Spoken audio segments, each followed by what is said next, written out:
Boker Tov, good morning. Today is Sunday. I believe it's April 7th, 2024. We continue our discussions on Tanya. This is our lesson. I don't remember which lesson, but you can see the number on your recording. We're now in Tanya, entering chapter 37. And let's summarize what we talked so far about. We talked about fundamentals of Tanya, the purpose why it was written, the methods how to deal with problems. And then Tanya summarizes, I guess we summarize the 36 chapters basically. We created this chart, okay? Let me show it to the camera. The chart shows interesting two ways approaching God, approaching the solutions. One way is traditionally the person wants to get closer to God, but it's like the sun. We need to have glasses in order not to be burned by the light of the sun. So with the glasses, dark glasses on, we see the reality, but it's somewhat changed from what it would be if we didn't have our glasses on. But if we look directly on the sun, we go blind. We can't look directly on the sun.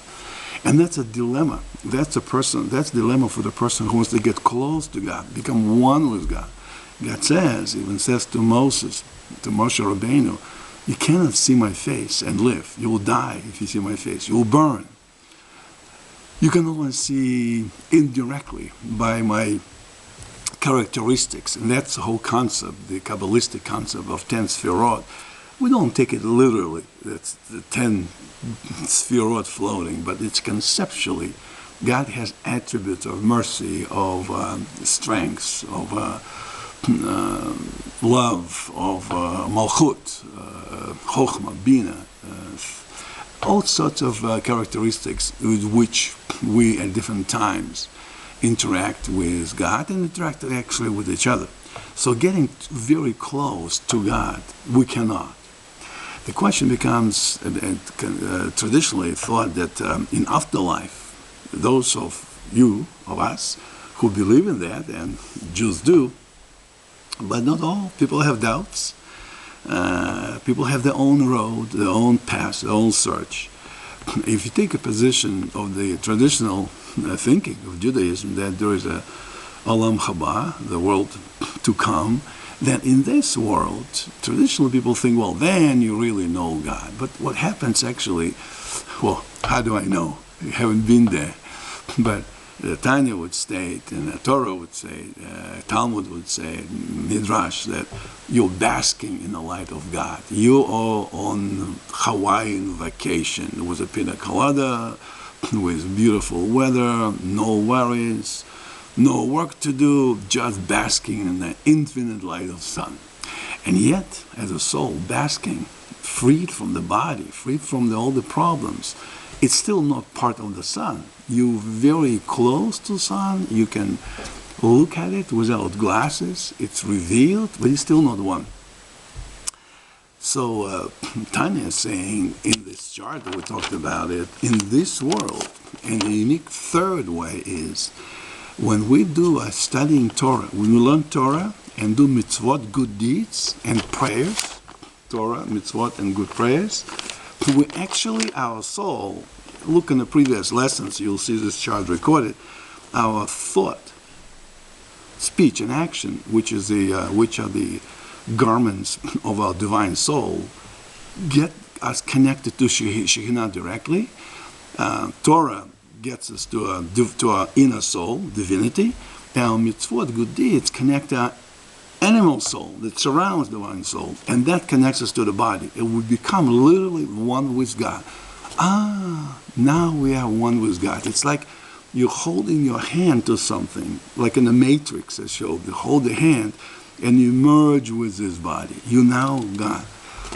So when the soul ends up eventually in the world to come, Olam Haba, when you're looking at the sun, you know what's inside the sun. You understand Ein Sof because you have learned it in this life by doing Torah studies and mitzvot. Its analogy will be, let's say you're in a king's palace, and there's one room with all these wonderful, beautiful treasures, the gold and diamonds and this and that, but you don't know. They tell you what's inside there, but you're not allowed to see it. You can see everything else. You can have very good food and wonderful sleep and rest and have fun time. But one room, just like to Eve in Garden of Eden, even Adam and Eve couldn't see everything, touch everything, but not one tree. And that's what bugged Eve and Adam. That is, you have 25 different brands of ice cream, but this particular ice cream they don't have, and my life is not complete unless I see that. Human curiosity. So, essentially, by doing this analogy, the God takes you, or the master of the palace takes you to the room, opens this room, and shows to you, and you can play with all these toys and tchotchkes in this room. You understand it.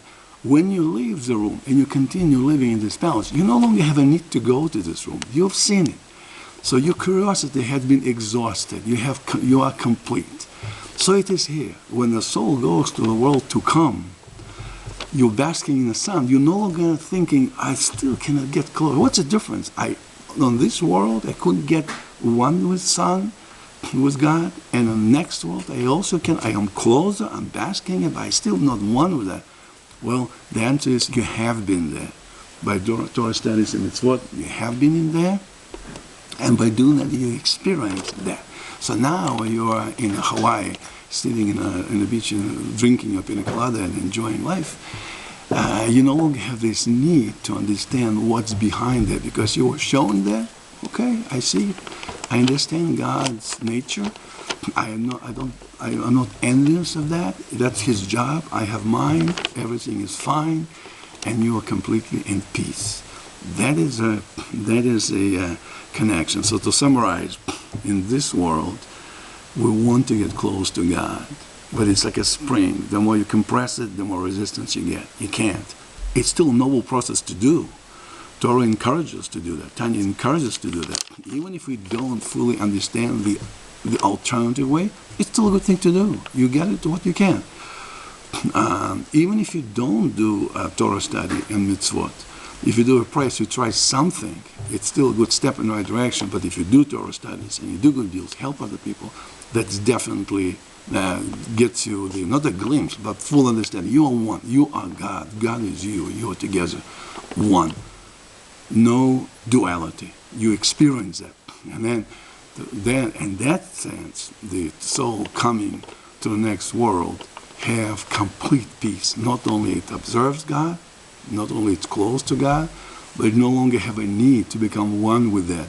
The soul understands, I came from that light, I'm part of it, now God gave me my functions. He sent me to this world for a relatively short time, for 120 years. Let's say a person lives 120 years, Mizrach Hashem, and experiences that bliss of knowing God by directly being one with Him. Then, when you're kind of stepping down a little bit by going to the next world, and observing God, or observing the sun without glasses, you're no longer curious, interested in what's inside there. You have been there from this world. So 3 steps. 1,